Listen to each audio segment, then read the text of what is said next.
prédication de dimanche dernier pour ceux qui étaient là. Pour ceux qui n'étaient pas là, j'espère que vous êtes allés sur la chaîne YouTube. Il y a toutes les prédications, il y a toutes les études bibliques. Vous pouvez nous suivre, même si occasionnellement vous êtes absent de l'église. Dimanche dernier, on a parlé à cause de la Pentecôte, à cause de la croix, de vivre l'extraordinaire. C'est l'opportunité, c'est le temps que Dieu a ouvert pour nous permettre de vivre l'extraordinaire. Amen. Et ce matin, on va continuer et terminer dans ce domaine de vivre l'extraordinaire. Pour ceux qui ont leur Bible avec, non, qu'elle soit papier ou électronique, c'est pas grave. En même temps, la Bible électronique, tout le monde triche parce que tout le monde va aller vite chercher sur G7 sans smartphone. Amen. Gloire au Seigneur. Luc chapitre 11, versets 33 jusqu'à 36. Pour ceux qui peuvent se lever, on va le faire. Pour lire la première lecture et les autres, vous pourrez rester assis. C'est Jésus qui parle. Il dit: personne n'allume une lampe pour la mettre dans un lieu caché ou sous le boisseau, mais on la met sur le chandelier, afin que ceux qui entrent voient la lumière. Ton œil est la lampe de ton corps. Lorsque ton œil est en bon état, tout ton corps est éclairé. Mais lorsque ton œil est en mauvais état, ton corps est dans les ténèbres. Prends donc garde que la lumière qui est en toi ne soit ténèbres. Si donc tout ton corps est éclairé, n'ayant aucune partie dans les ténèbres, il sera entièrement éclairé, comme lorsque la lampe t'éclaire de sa lumière. Seigneur, merci pour ta parole. Et nous voulons aussi plonger ce matin, Seigneur, plonger nos regards, mais aussi nos cœurs, notre esprit, tout ce que nous sommes. Nous voulons nous plonger dans ta parole, Seigneur, afin qu'elle produise quelque chose en nous, Seigneur. Nous voulons, Seigneur, vivre avec cette pensée, Seigneur, vivre réellement l'extraordinaire avec toi, parce que c'est ce que tu attends pour chacun de nous. Seigneur, nous voulons nous attendre ce matin à ce que ta parole change nos cœurs, qu'elle change nos vies, qu'elle change nos pensées, qu'elle déclenche quelque chose de nouveau en chacun de nous. Dans le nom de Jésus, nous prions. Amen. Amen. Vous pouvez prendre place. Alléluia. Gloire au Seigneur. Amen. J'ai terminé la prédication dimanche dernier avec ceci. Il est impossible. Je ne sais pas si elle va chanter dans la chorale plus tard, ma petite fille, mais je pense qu'elle aura une bonne voix. Hein. Ah, mais je suis désolé. Il est impossible de vivre avec Jésus et pour Jésus sans vivre l'extraordinaire. Et je crois à ça, et je vais répéter ça. Il est impossible de vivre avec Jésus et pour Jésus sans vivre l'extraordinaire. Si ta vie de chrétien est une vie ordinaire, nous parlons d'enfants de Dieu ce matin, nous parlons de chrétiens. Si ta vie de chrétien est une vie ordinaire, alors tu es passé à côté du plus important. Jésus veut que tu puisses vivre l'extraordinaire avec lui. Amen. Et ce matin, je voudrais ajouter ceci. La réalité pour un enfant de Dieu, pour un chrétien né de nouveau, vivre l'extraordinaire devrait être notre ordinaire.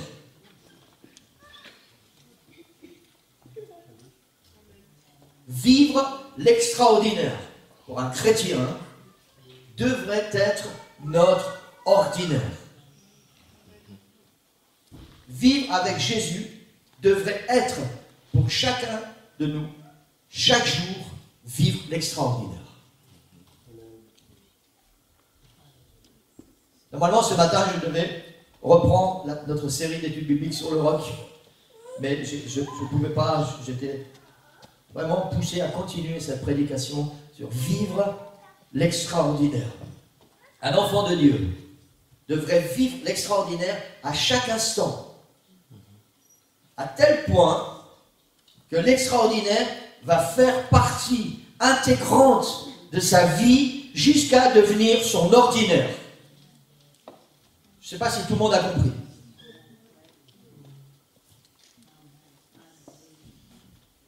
Nous devons arriver à un stade où l'extraordinaire avec Jésus va devenir notre ordinaire. C'est-à-dire ce qui va se passer à chaque instant de notre vie. Nous allons vivre en permanence dans l'extraordinaire avec Jésus. Amen. L'autre réalité de la vie est celle-ci. Pour la grande majorité des chrétiens, je ne suis pas un accusateur ce matin. Vous savez, je suis en train de lire un livre sur la discipline d'église. Et ce livre m'ouvre beaucoup de choses dans mon esprit. Et on a souvent l'habitude de croire que quand le Seigneur nous parle et il nous dit ça c'est pas bien ou ça tu dois faire comme ça, on a souvent l'impression que le Seigneur est en train de nous faire des reproches. Mais c'est pas ça. Le Seigneur est juste en train de nous mettre en garde parce qu'il a quelque chose de bon pour nous et il dit si tu veux être béni, si tu veux que ma joie soit en toi, si tu veux que ma paix soit en toi, si tu veux marcher sur le chemin sans problème, voilà comment tu dois faire. Et c'est comme ça que le Seigneur voit les choses, et c'est comme ça que nous devons voir les choses, et c'est comme ça que je veux essayer de vous apporter la parole du Seigneur, comme un encouragement et un réconfort. Donc ça n'est pas une critique, c'est juste une réalité. Pour la grande majorité des chrétiens, l'extraordinaire avec Jésus est quelque chose d'exceptionnel, qui arrive de temps en temps. De temps en temps, nous ressentons la présence du Seigneur. Ça, c'est extraordinaire de ressentir la présence du Seigneur. De temps en temps, nous sommes renouvelés du Saint-Esprit et nous parlons en d'autres langues. De temps en temps, nous nous sentons hardis pour prier avec quelqu'un en croyant qu'il va se passer quelque chose.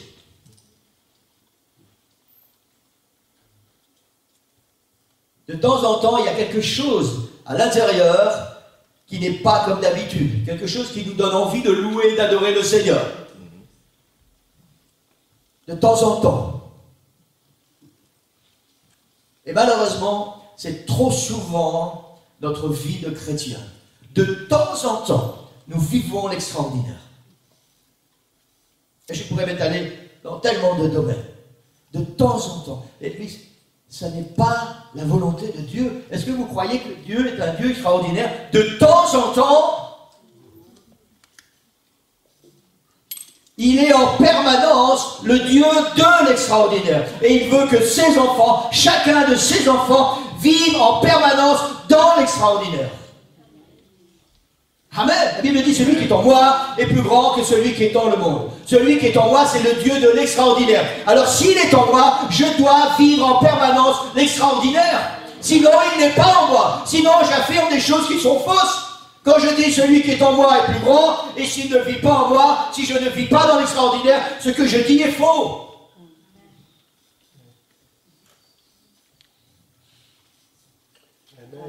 Amen. C'est la vérité, l'Église. C'est la vérité, malheureusement. Amen. Alors peut-être faut-il se poser la question, qu'est-ce que l'extraordinaire? C'est vrai que moi j'aime bien poser des questions. Parce que pour savoir, il faut poser des questions. Parce que quand on pose une question, on obtient une réponse, et après on sait. Alors peut-être il faut se poser la question, qu'est-ce que l'extraordinaire? Alors la réponse est tellement simple. L'extraordinaire, c'est ce qui n'est pas ordinaire.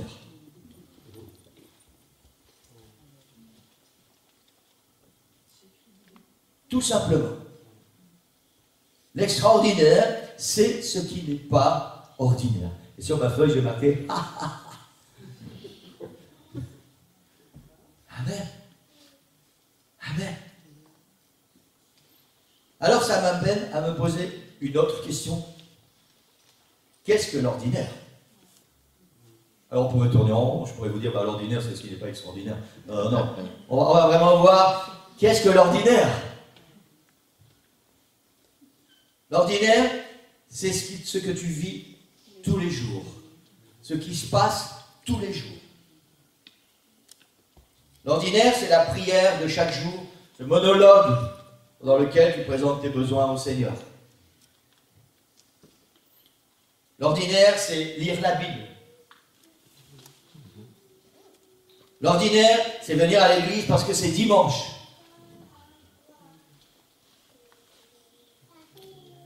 L'ordinaire, c'est ne pas donner sa dîme au Seigneur parce que j'ai des factures à payer.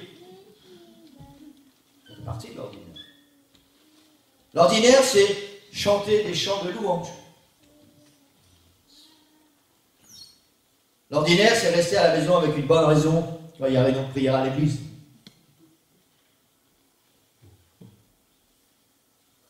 L'ordinaire, c'est prier pour quelqu'un qui s'avance à l'autel. Mettre sa main sur son épaule. Prier avec cette personne. L'ordinaire, c'est ce que tu vas faire comme ça. Naturellement. On a lu il y a quelques instants, dans les premiers versets qu'on a lus, Jésus dit, personne n'allume une lampe pour la mettre dans un lieu caché ou sous le boisseau. Mais on la met en haut, sur le chandelier, afin que ceux qui entrent voient la lumière. Amen. Jésus a fait cette déclaration à ses disciples. Il dit, je suis la lumière du monde. C'est une déclaration extraordinaire. C'est une déclaration merveilleuse. Mais c'est une déclaration tout à fait insuffisante en ce qui concerne le peuple de Dieu. Parce que Jésus ne s'est pas arrêté à dire, je suis la lumière du monde. Je crois de tout mon cœur que Jésus est la lumière du monde. Et je crois qu'il n'y a pas d'autre lumière. Il a dit, je suis la lumière. Il n'a pas dit, je suis une lumière. Il a dit, je suis la lumière du monde. Et ça, je le crois de tout mon cœur.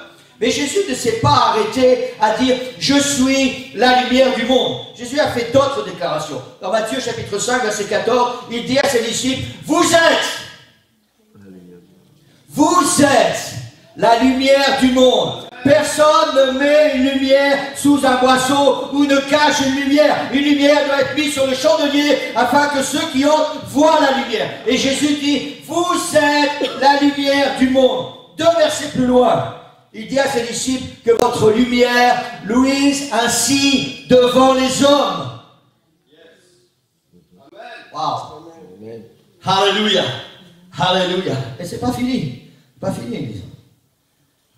Dans Actes chapitre 13, voici ce que les apôtres disent. Car ainsi nous l'a ordonné le Seigneur, je t'ai établi.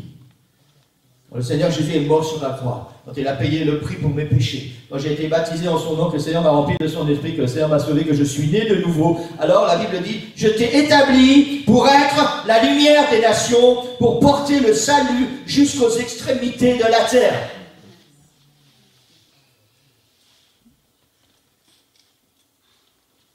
Et l'apôtre continue en disant ceci, autrefois, vous étiez ténèbres, mais maintenant, vous êtes lumière dans le Seigneur, marchez comme des enfants de lumière. Et c'est pour cette raison que nous devons vivre en tant qu'enfants de Dieu dans l'extraordinaire.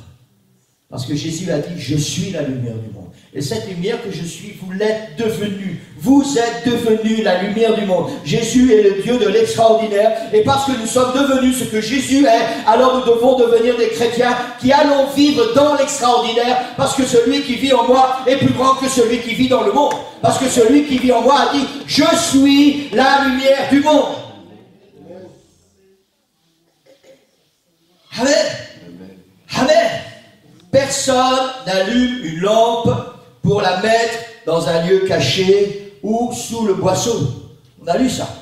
Mais on la met sur le chandelier afin que ceux qui entrent voient la lumière.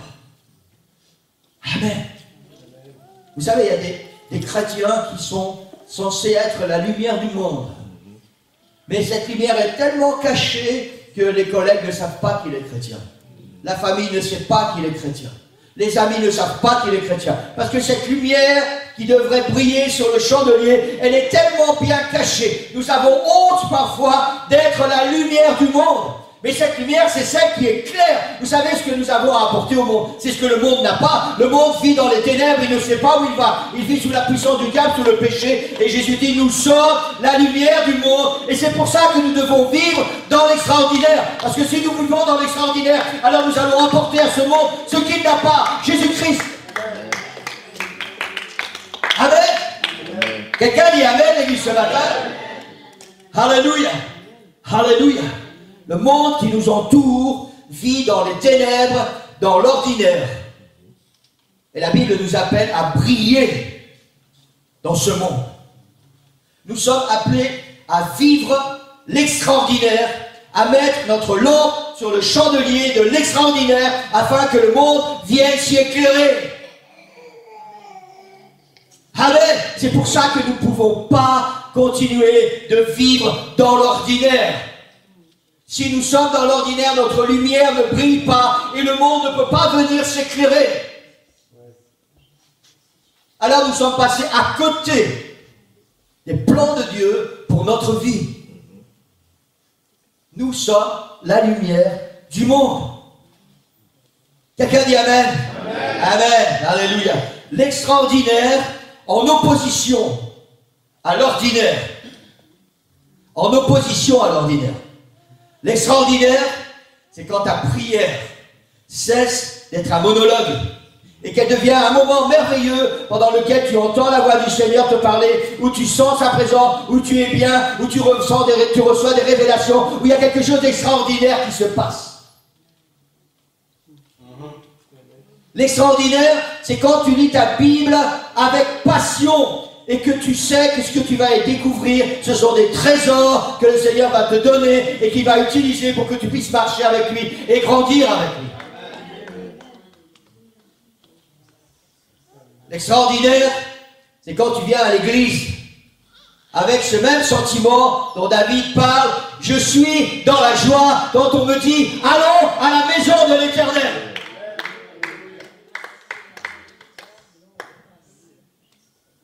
L'extraordinaire, c'est quand tu donnes ta dîme au Seigneur malgré les factures à payer afin de te prouver combien il est grand et combien il est puissant. Amen. L'extraordinaire, c'est quand un chant de louange devient dans ta bouche un parfum agréable qui monte dans la présence du Seigneur.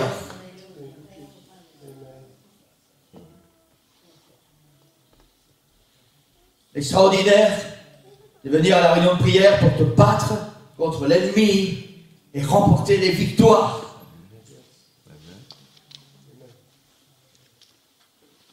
L'extraordinaire, c'est prier pour quelqu'un qui s'avance à l'autel en prenant l'autorité au nom de Jésus et en priant jusqu'à ce que le Seigneur agisse et jusqu'à ce que le Seigneur bénisse. Ça, c'est l'extraordinaire.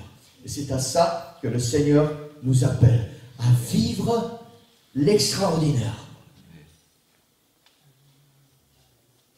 Je ne sais pas ce que cette parole fait dans votre cœur, l'Église.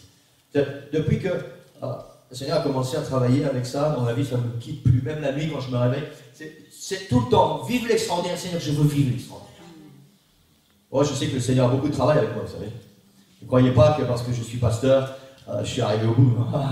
Demandez au Seigneur, vous allez voir. Non, ne lui demandez pas parce que peut-être vous allez être déçu.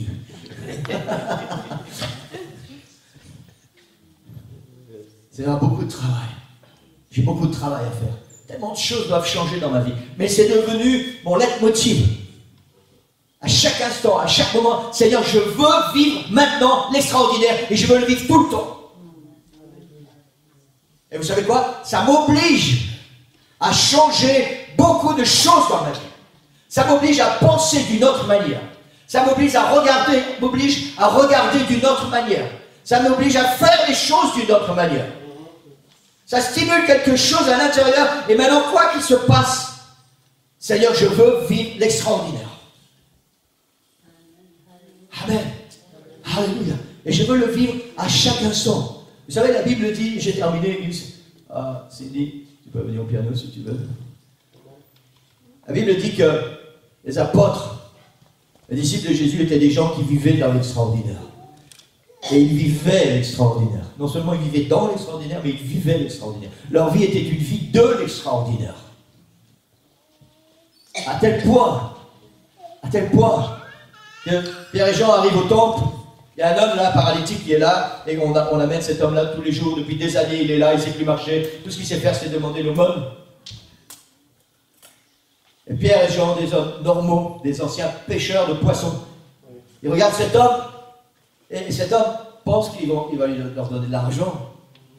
Pierre le regarde et dit, tu sais quoi? Je n'ai pas d'argent, je n'ai pas d'or. Et moi, je vis dans l'extraordinaire. Ce que j'ai, je te le donne. Au nom de Jésus-Christ de Nazareth, lève-toi et marche. Et la Bible dit, il a pris sa main, et cet homme s'est levé, et il a commencé à sauter, et il est entré dans le temple en louant Dieu. Ça, c'est vivre dans l'extraordinaire, et vivre l'extraordinaire. Ils n'ont fait aucun effort. La Bible dit que quand Pierre passait, l'ombre de Pierre guérissait les malades. Oh, Pierre n'était pas un homme extraordinaire, c'était pas un guérisseur, vous savez, c'était pas un marabout ou quoi que ce soit. C'était juste un homme qui vivait dans l'extraordinaire et qui vivait l'extraordinaire. Sa vie, c'était l'extraordinaire avec Jésus. Et il ne vivait que pour ça. Amen. Quoi qu'il arrive, si vous lisez le livre des Actes des Apôtres, si vous lisez les Épîtres, quoi qu'il arrive, les disciples étaient là et ils vivaient dans l'extraordinaire et ils vivaient l'extraordinaire. Et c'est à ça que le Seigneur nous appelle. Amen. Vous savez, le seul moyen de résoudre vos problèmes de santé, c'est de vivre l'extraordinaire. Le seul moyen de régler vos problèmes familiaux, c'est de vivre l'extraordinaire. Le seul moyen de régler vos problèmes financiers, c'est de vivre l'extraordinaire. Peu importe ce qui va se passer dans ta vie, le seul moyen de quitter ça, c'est de vivre l'extraordinaire. À chaque instant. À chaque instant. Et c'est aussi une des raisons pour lesquelles Jésus, quand il parle à l'Église et qu'il parle du monde, il dit « Soyez séparés du monde ». Parce que ce monde vit dans les ténèbres. Et tu ne peux pas vouloir et vivre l'extraordinaire si tu continues à vouloir vivre comme le monde. C'est pas possible. Tu as quelque chose à apporter au monde. Et si tu vis comme eux, tu n'as rien à leur apporter. Et pourtant, le monde a besoin de toi. Et ça, nous devons être conscients de ça. Le monde a besoin de l'Église. Le monde a besoin des enfants de Dieu pour leur apporter la lumière, pour leur apporter l'extraordinaire, pour leur apporter le salut en Jésus-Christ. Mais si ta lumière est cachée, si ton extraordinaire est bien caché, tu passes à côté de ton appel. Tu passes à côté des plans de Dieu pour ta vie. Peut-être que certains ce matin vous disent, oui mais moi je ne sais pas vivre l'extraordinaire, ça c'est réservé pour une élite, c'est pour des gens qui ont de la connaissance, des gens qui ont fait des hautes études, ou je ne sais pas quoi, pour les docteurs, pour les infirmières, pour... Hier, j'ai vécu quelque chose d'extraordinaire hier soir. Et je ne suis pas le seul. Quand on est arrivé ici à 18 h, il y avait tous les jeunes, c'était la réunion des jeunes, et ils apprennent à chanter. On va faire une chorale des jeunes. Et à 18 h, avec quelques minutes, j'ai entendu plusieurs voix. Moi, je ne sais pas chanter, moi je chante faux, moi je ne sais pas, moi j'y arriverai pas. 2 heures plus tard, tout le monde a chanté, tout le monde a chanté. J'ai dit, mais Seigneur, c'est extraordinaire ce qui s'est passé. C'est extraordinaire, il n'y avait plus rien qui était conforme aux paroles qu'ils avaient prononcées 2 heures avant. Ils commençaient à vivre dans l'extraordinaire. C'est ça l'extraordinaire. Il s'est passé quelque chose, ils ont fait des efforts. On les a enseignés, Johanna et Solange les ont enseignés pour apprendre comment chanter. Et 2 heures plus tard, j'ai vu des choses extraordinaires.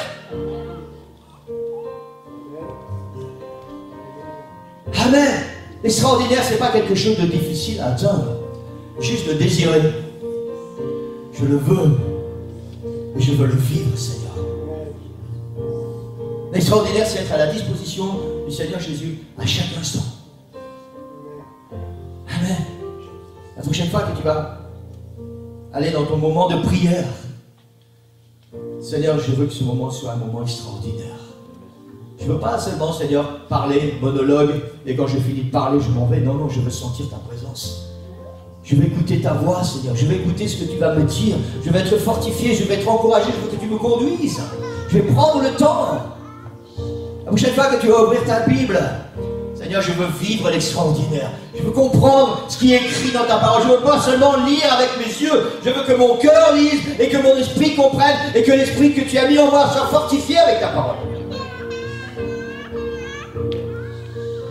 Amen. C'est ce que le Seigneur veut pour chacun de nous, Église. L'Église a oublié une chose. C'est que Jésus nous a sauvés pour faire de nous une élite. Satan règne sur le monde et il essaie de détruire. Jésus est venu, il est mort sur la croix pour détruire l'œuvre de Satan et pour relever l'homme qu'il a créé à son image. L'homme a été créé élite à l'image de Dieu. Et c'est ce que le Seigneur veut faire pour chacun de nous. Et c'est pour ça que sa volonté, elle est que nous puissions vivre l'extraordinaire. Je ne sais pas si j'ai réussi ce matin à partager ce sentiment qui est dans mon cœur. Et vous savez, pour moi maintenant, vivre l'extraordinaire, ça veut dire quelque chose. Et c'est quelque chose qui brûle à l'intérieur. Et je veux vivre avec ça. Et pour ça, je veux vivre l'extraordinaire en permanence. Amen, parce que c'est la volonté de Dieu. C'est la volonté de Dieu. Vous savez, l'extraordinaire, c'est quand tu vas te promener dans la rue et tu regardes les choses et tu dis, oh Seigneur, c'est merveilleux tout ce que tu as créé. Et tu vas voir quelqu'un qui est là, qui est malheureux. L'extraordinaire, c'est pouvoir t'approcher et dire, est-ce que tu as besoin de quelque chose? Est-ce que je peux t'aider? Est-ce que je peux prier pour toi? Et tu vas prier au nom de Jésus. J'ai eu cette vision, souvenez-vous, que j'avais partagé avec vous il y a quelques mois en arrière, où nous étions dans cette ville. Nous étions partis conquérir cette ville et nous étions par groupe. Et nous arrêtions les passants et nous nous étions occupés tous, groupe par groupe, à prier avec les gens que nous étions en train de rencontrer. C'est ça, vivre l'extraordinaire. Parfois, nous avons honte de dire aux gens que nous avons la lumière de Jésus. Mais alors cette lumière ne nous sert à rien. Et elle ne sert à rien pour le monde qui nous entoure. La volonté du Seigneur, c'est que nous puissions tous vivre l'extraordinaire. Et que nous puissions le vivre à chaque instant.